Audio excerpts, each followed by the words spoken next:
I balanced the warm apple tart in one hand and the bottle of Pinot Noir in the other as I stepped onto my parents' porch in northeast Portland. The rain had eased, but the wood beneath my boots was still slick. Through the front windows, I could hear soft jazz, clinking glasses, and the kind of laughter people reserve for holidays that feel easy. I stood there a moment, trying to let that sound settle my nerves. Then I knocked. The door opened only halfway, held in place by a body blocking the frame. Savannah stood there, my sister, perfectly put together, every curl in place, every detail curated like she had practiced the moment. "Leah," she said, as if the name inconvenienced her. "What are you doing here? I came for Christmas dinner," I answered, shifting the tart before it slipped. Savannah tilted her head, eyes narrowing. "You were not invited this year." The words landed like a cold splash, sharp and deliberate. "That is not true," I said. "I texted Mom 3 days ago." Savannah let out a small, controlled breath. "You know how it is. Dad cannot handle surprises. And you, well," she gave a soft shrug, the kind that pretends to be gentle while cutting deep. "It is better if you go celebrate somewhere else. No drama tonight." Inside, I saw Dad refill someone's glass. Mom laughed at something my brother Sawyer said. None of them turned. None of them saw me standing there. It was like watching a memory that refused to include me. "Savannah," I said quietly. "Move." She leaned closer, her voice dropping to a whisper that only the rain could hear. "Do not make this about you. You were never coming." "You never do." She started to close the door. My hand tightened around the tart to keep it from falling. I swallowed whatever words tried to crawl up my throat. "Fine," I said. The word felt thin but steady. "I will go." She shut the door without another glance. I stepped off the porch and walked toward my car, the cold Portland air settling into my sleeves. By the time I slid behind the wheel, my chest felt hollow, like something had been scooped out. I rested my forehead on the steering wheel and let the quiet sit with me. If you are here listening, stay with me.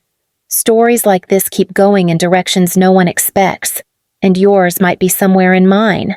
I promise you it is worth hearing all the way through. I started the engine and backed out of the driveway, watching the house shrink in the rearview mirror.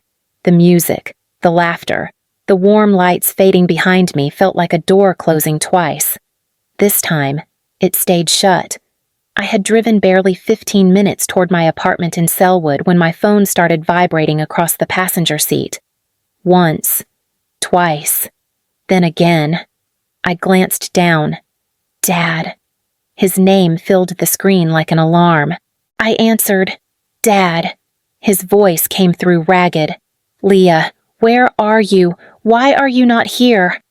My grip tightened around the steering wheel. "I tried to be," I said quietly. "Savannah told me to leave." There was a sharp inhale on the other end, as if something inside him snapped awake. "What do you mean she told you to leave?" "She said I was not invited." I said, "She said I should celebrate somewhere else." "No," he said, the word breaking.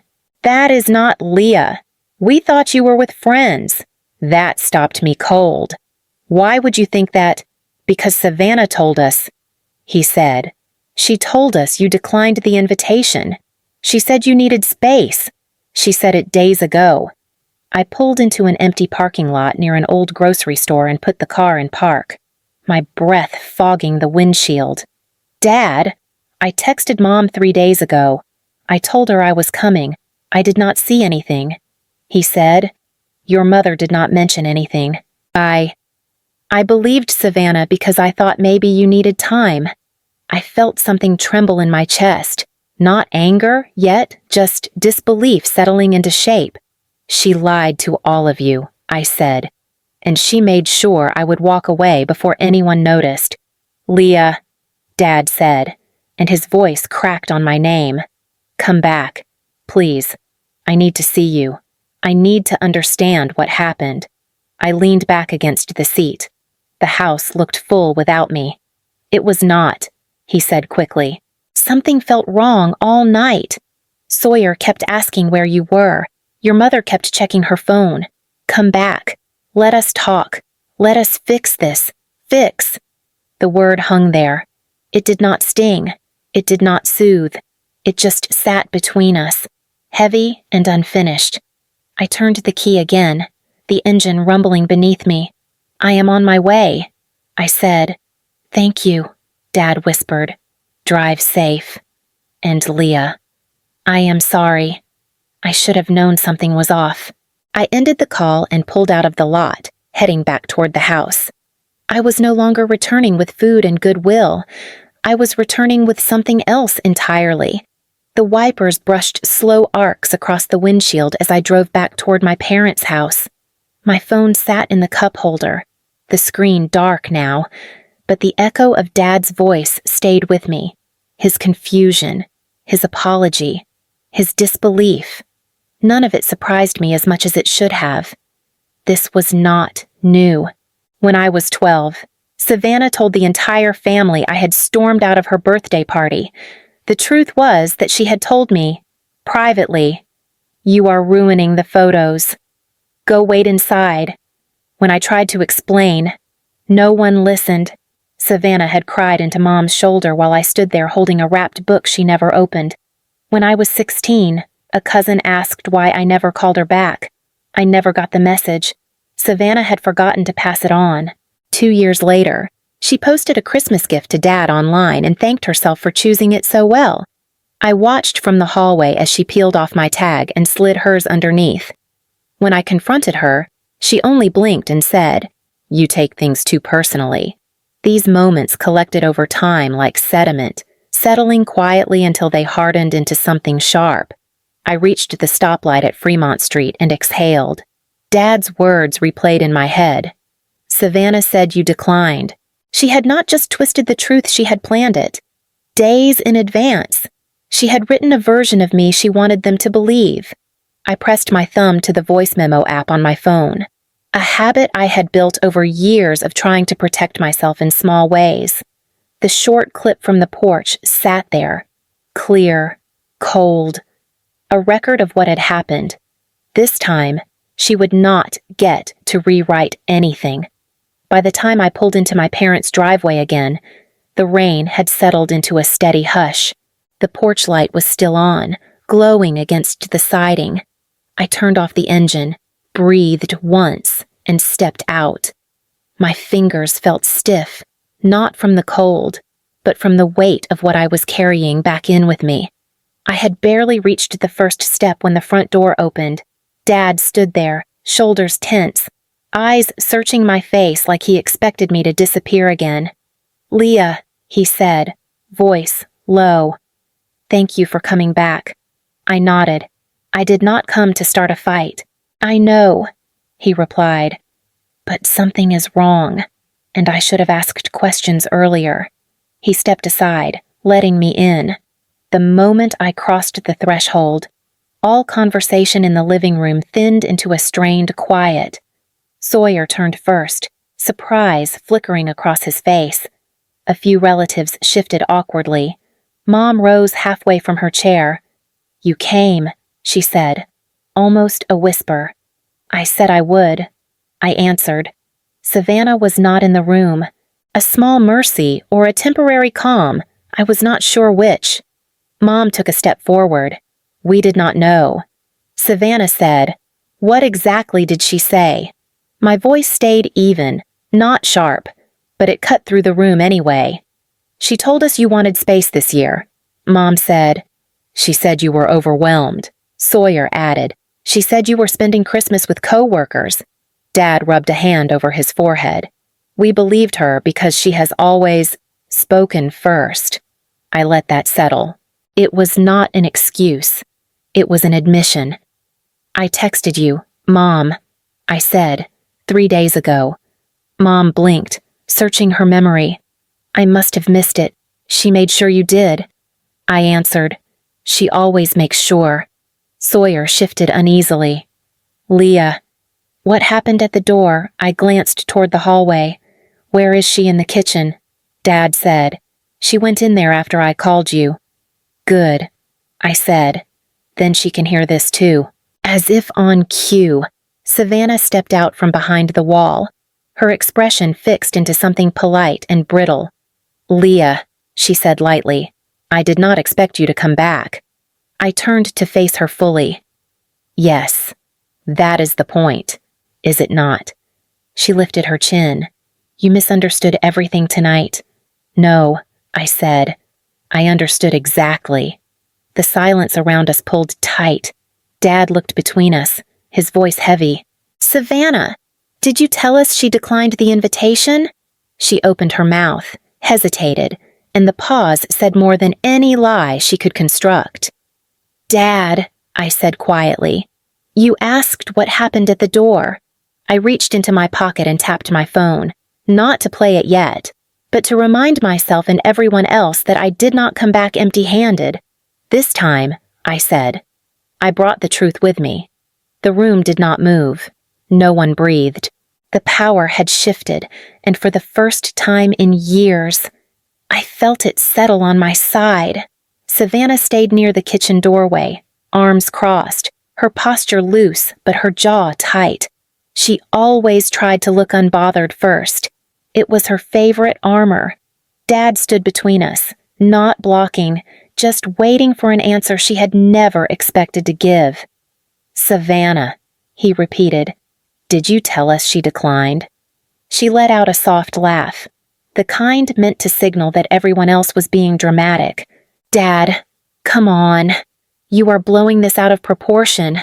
I said Leah might not come. She is unpredictable. I was trying to manage expectations. I met her eyes. You said I turned the invitation down. That is not managing expectations. That is rewriting reality. She didn't look at me. Leah, you always make everything sound like an attack. Sawyer shifted closer, his arms folded. Sav, you told me yesterday that Leah chose work friends over us. Savannah's head snapped toward him. I said she might have plans. Dad's voice hardened. No, you said it like a fact. Mom stepped closer to Savannah, her voice trembling. Why would you say that? Sweetheart Savannah lifted her chin. Because it is usually true. The answer landed like a slap. Not loud, just sharp. I kept my tone even. It is not usually true. It is just the version of me you prefer. She scoffed. You are being sensitive. I could feel the years behind those words. All the moments she had used them to win. Not tonight. I pulled out my phone. There is something everyone here needs to hear. Savannah's posture snapped straight. What are you doing? I record my arrivals, I said. After enough times being told I never showed, I learned to keep proof. Mom whispered.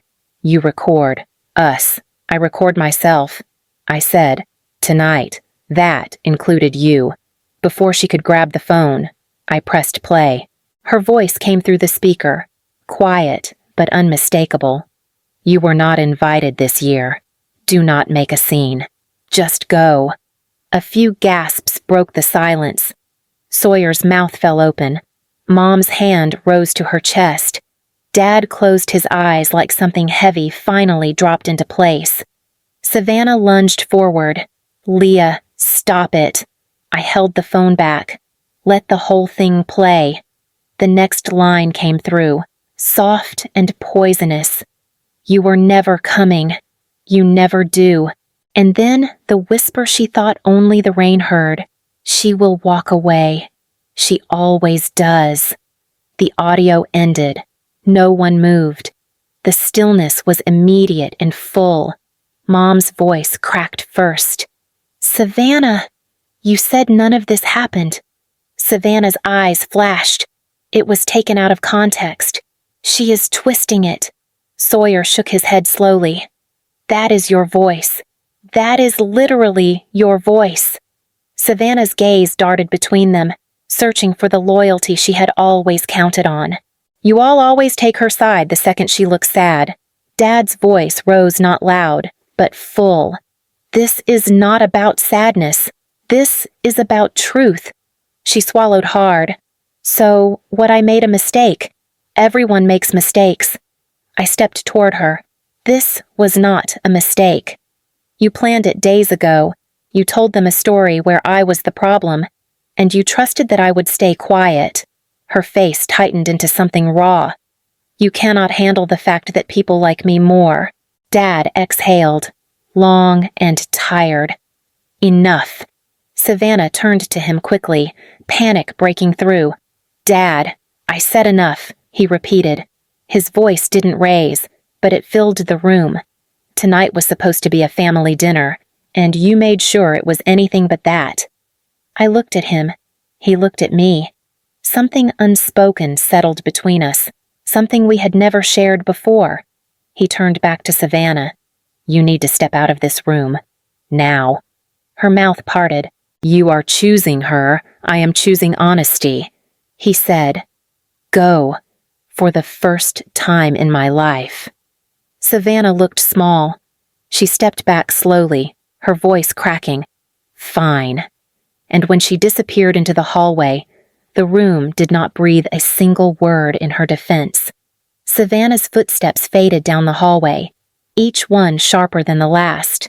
No one followed her. Not Dad, not Mom, not even Sawyer, who usually rushed to keep the peace. The absence of movement felt louder than any argument we had ever had. Mom pressed her palms together, her voice trembling. I do not understand how this happened, she told us. She told you what she needed you to believe, I said. My voice came out softer than I expected.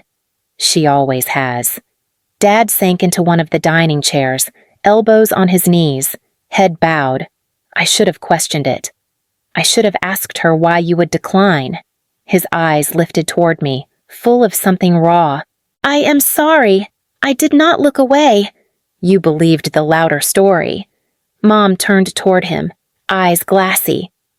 Richard? She sounded so sure. Sawyer rubbed the back of his neck. She did the same thing last year. Remember, she told everyone Leah forgot to bring the Thanksgiving pie, but she was the one who left it in the garage. Mom blinked at him. I thought I misplaced it. No, I said. She hid it behind the storage bins. I found it 2 days later. Dad let out a long exhale. How many times has she done this? I swallowed. Enough times that I started keeping proof. Silence settled again, this time heavier, as if each of them was replaying years in their heads and seeing things they had never paused long enough to question. At the edge of the hallway, Savannah reappeared. Her makeup was smudged, but she held her posture like she was walking onto a stage. Are we done? She snapped. Can we go back to dinner now? Dad stood slowly. No. Her chin jerked up. No. We cannot pretend this did not happen, he said. We cannot sit at a table and ignore what you just did to your sister. Savannah scoffed, but her voice strained. You are all being ridiculous. It was a misunderstanding. Sawyer's voice cut through. You said she never shows up, and we believed you. That is not a misunderstanding. Savannah's eyes narrowed. Oh, please. You think she is perfect? She barely talks. She hides in her apartment. She does not fit in with us, and you know it. That is not fitting in, I asked quietly.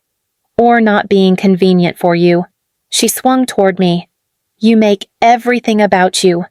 Dad stepped between us. Stop talking to her like that. Savannah froze, thrown by his tone. He continued, steady and firm.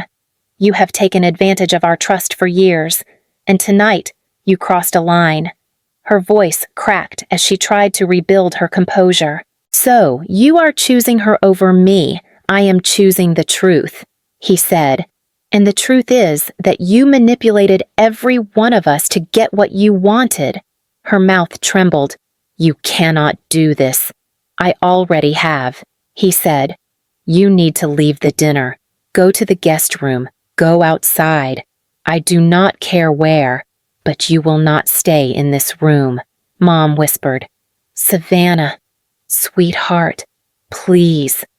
Savannah's eyes darted wildly, searching for the loyalty she no longer had. "Wow," she said, voice cracking. "You are all unbelievable." She turned, heels slamming the hardwood, and disappeared down the hall with a door swinging shut behind her. This time, the silence left behind did not feel like fear or tension. It felt like truth finally landing in a place that had refused to hold it. For a long moment, no one moved. The air in the dining room felt thinner, like everyone had suddenly realized how much space Savannah's voice had occupied all these years. Dad rubbed his hands together, then stood and motioned toward the hallway. "Leah," he said quietly, "can we talk?" I followed him into the narrow corridor near the coat closet. Mom stayed behind with Sawyer, their murmured voices low and uncertain. Dad leaned back against the wall, looking older than he had an hour ago. "I failed you," he said, not dramatic, not emotional, just the truth he had been carrying without knowing. I shook my head. "You believed what you were told." "I believed what was easiest," he corrected. "Savannah speaks first. She speaks loudly. And you," his voice softened, "you speak when something really hurts. I should have paid attention to that. I was not quiet because I was strong. I said, I was quiet because I was tired." He nodded slowly, the words landing in him like they were rearranging something inside. "I should have asked why. I should have noticed sooner. You notice now," I replied. "That is enough for tonight." He let out a breath, one that seemed to release years. "Stay here, Leah, please. Do not go home alone after this. Let us begin again." "I will stay," I said. Mom appeared at the edge of the hallway, holding her phone in both hands like she was afraid to drop it. "Leah, look." She turned the screen toward me. Dad had created a new group thread. The title read, "Carter Rebuild, No More Silence." Relatives were already joining. "Sawyer, we owe you more than one apology. Aunt Carlene, we always sensed something. We were too polite to question it." Mom swallowed. "I am sorry we made you carry this alone." "You saw pieces," I said gently. "You just did not know what they meant." She blinked back tears. "I want to now." I nodded, not as forgiveness, but as possibility. That night, for the first time in years, the house did not feel like a place I had to survive. It felt like a place shifting, cracking open, making room for something new. By morning, the house felt different, not lighter, not heavier, just honest in a way it had never been. I was pouring coffee in the kitchen when Sawyer walked in, phone in hand, eyebrows lifted.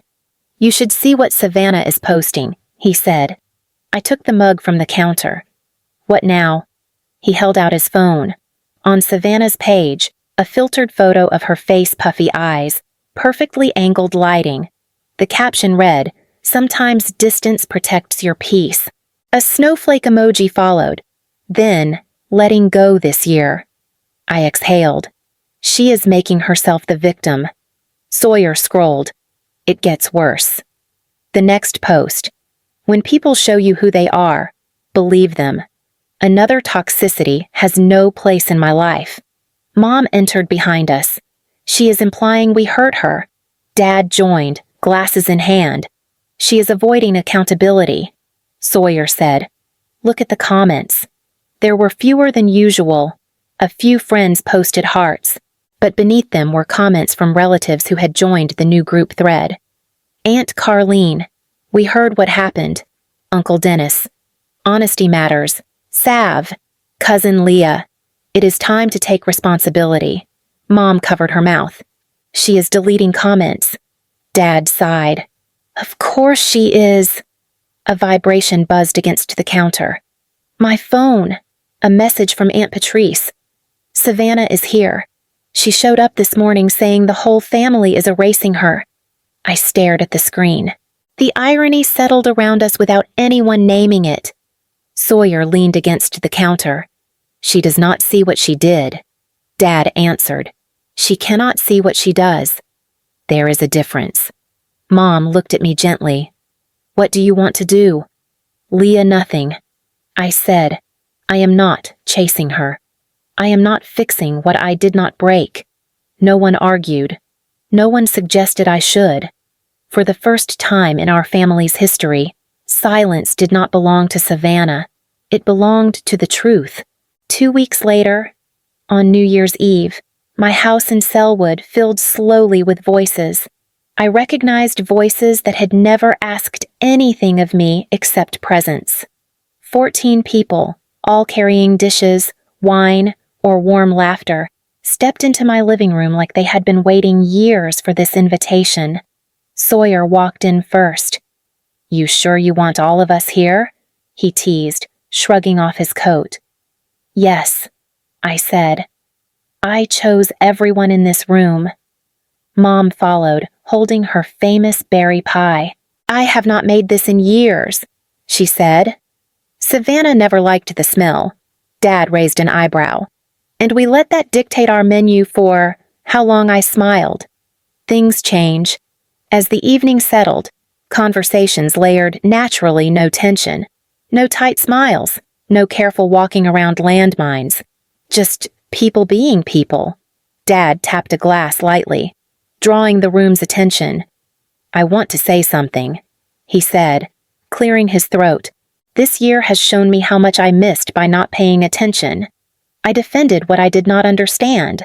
I trusted noise instead of listening for truth." Mom stepped closer to him, her hand brushing his arm. Dad lifted his glass toward me. "To Leah," he said, voice steady but full, "for teaching us that silence is not strength, for speaking when we did not know how to hear, for making a place for yourself when none was offered." The room echoed with lifted glasses and soft agreements. I felt the warmth spread through me, not the warmth of being praised, but the warmth of finally being seen. It moved gently, like a tide returning to a shore it had been kept from. When dinner ended and people gathered their coats, Mom wrapped me in a hug, real, solid. "You changed us," she whispered. "I am proud of who you became." I held that quietly, letting it land without needing to hold it up or argue with it. This was a different table, and for once, I knew exactly where I belonged. January drifted by quietly. No late-night calls from Savannah, no frantic apologies, no angry monologues, just silence.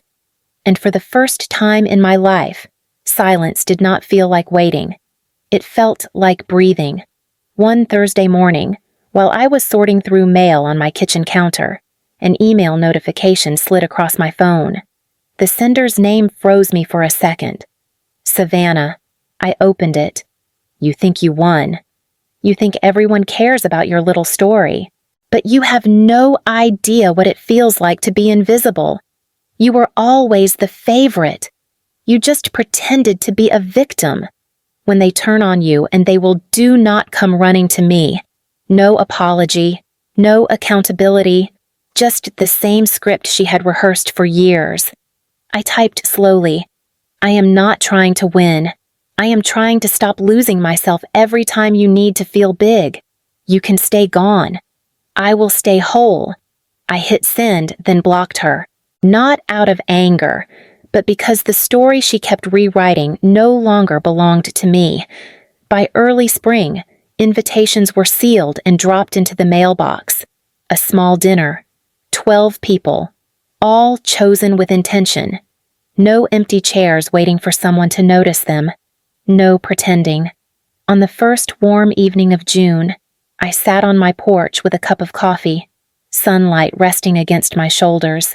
The air was soft, the world unhurried. I felt still, not stuck, not small, just still. Dad's words from New Year's echoed gently. "You made a place for yourself when none was offered." He had been right. If you are listening now, if any part of my story feels like a mirror held up to your own stay with me, you deserve to stand in a room that sees you. You deserve a life built on truth, not performance. And if you feel alone in it, you are not. Follow along, keep listening, and do not let anyone else write the story that belongs to you.